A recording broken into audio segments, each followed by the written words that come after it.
How do you trodden underfoot the Son of God? Simple answer. It's right in front of your face. You disobey Christ. You disobey the Son of God. Why am I bringing that up? Why? Because all of us now are going to the Passover. And all of us follow Yahweh Christ, do we not? Listen very carefully. Any woman that comes to that Passover and embarrasses Commanding General Yohanan at that Passover, I am going to have no mercy on you. None.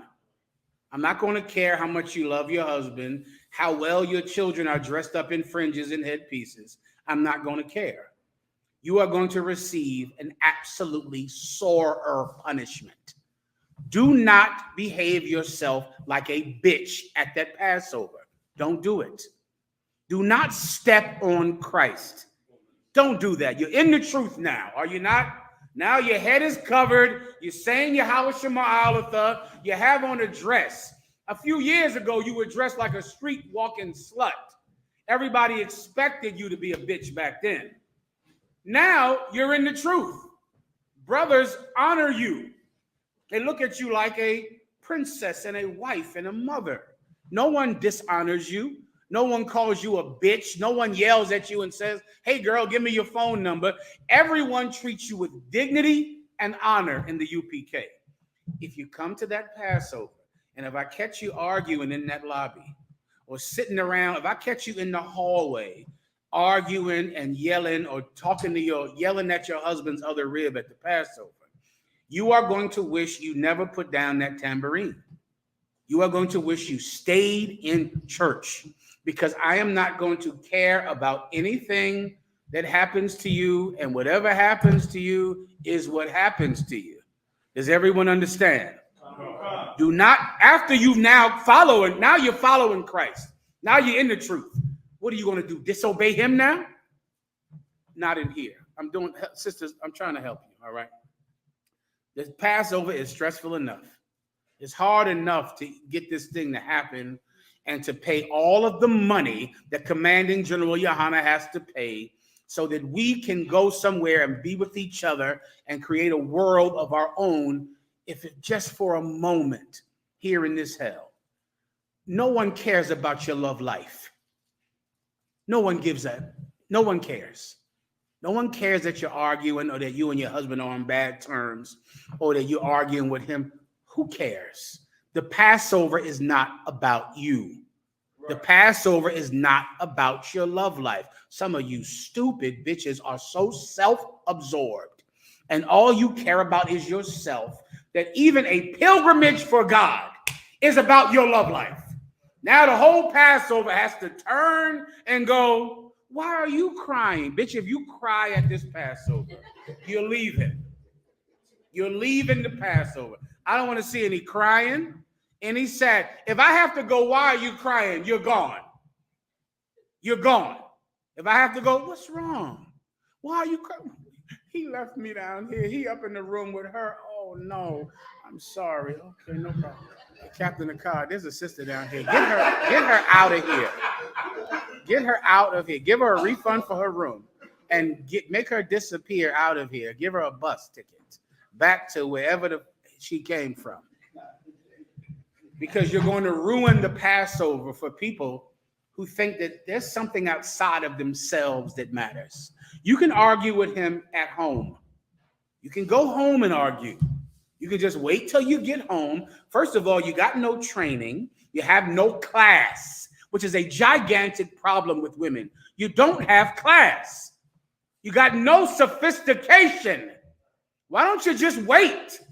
Damn, what is it, 4 days? 3 days? You're upset. You're arguing. Argue back at home. You don't know how to go outside the damn house. No, we can't take you anywhere. You're going to embarrass us in front of these white people. Go outside the house. Don't argue. Don't fight. Is something going to happen that makes you upset? It is going to happen. Do you understand? It is going to happen. It's impossible for it not to happen. Why? Because being around people, the action of being around people is the environment to be upset. You know who's not upset? A nigga living in a log cabin by himself in the woods. He is fine. There's nothing happening with him that upsets him. He's alone in the woods by his goddamn self. But if you choose to have the comfort and the joy that comes with people, which is really all life is about, people. Even your concept of heaven involves people, right? Even your concept of what the kingdom will be like. You're not there by yourself. Everyone wants to be around people. If you want to be around people, part of it is the negative effect of them offending you, of them making you upset, of them rubbing you the wrong way. It comes with it. You have to come to the Passover knowing there is a distinct possibility that someone might do something that I don't like. But because it's the Passover, I am not going to allow this incident to separate me from the Most High God and what Christ did for me this year. I'm going to muscle through it. I'll take him to counsel afterwards. You brothers, some of you brothers are drunks. You're alcoholics. And I'm soon to try to kick you out of this school as fast as I can. I'm working on it every day. It's very difficult with Commanding General Yohana for me to kick you out as fast as I want because he loves you so much and I do not. And I'm working on finding a way to get rid of you. In the meantime, behave yourself at the Passover until I can get you out of here. Because I don't want alcoholics to be in this school because I know that in a minute, a news camera is going to be in General Yohana's face when you kill a child behind the wheel of a car. I know it's coming. So I'm trying to get you out of here so I can say, oh, we kicked him out 3 months ago. I don't know who he is, reporter. He's no longer one of us. His cover is hanging in the ceiling in Harlem. He's gone. Then I can feel good about doing my service to my Lord, Commanding General Yohana.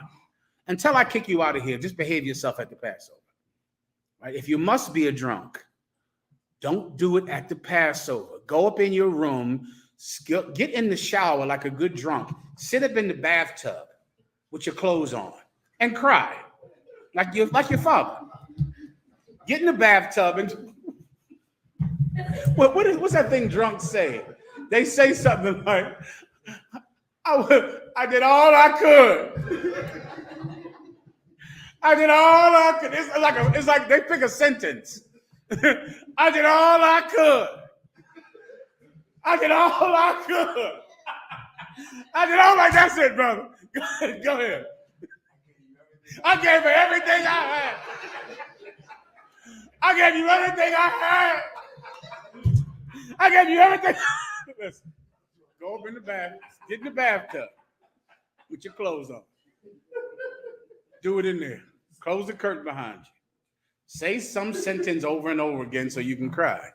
Don't do it in the hallway. Don't do it out in the lobby. Don't draw attention to yourself. When you're around people, you dry your eyes, right? Get some tissue, dry your eyes until you can get upstairs. Because if you're found taking away attention from Christ and putting it on you, then you're going to have my attention. And my attention is something that people don't want. I pray you understand. With that, pass the class over to the guard here.